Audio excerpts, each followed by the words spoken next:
Hey guys! Another day, another mini vlog!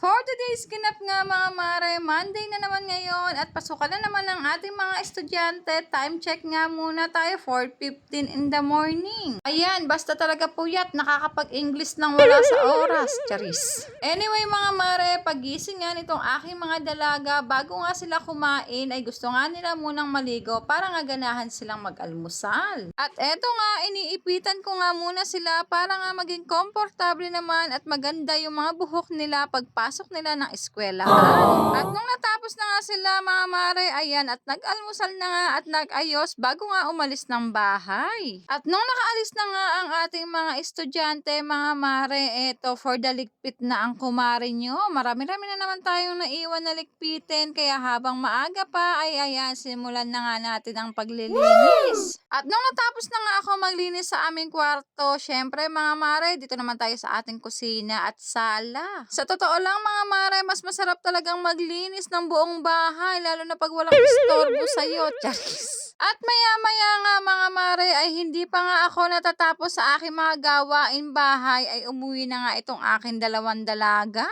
Wala palang pasok ngayon mga mare, at late na naman mag-announce ang mayor nyo. Naksyuta.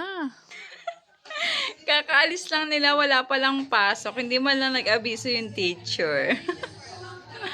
O siya, yun lang muna mga mare. Thanks for watching everyone. Bye!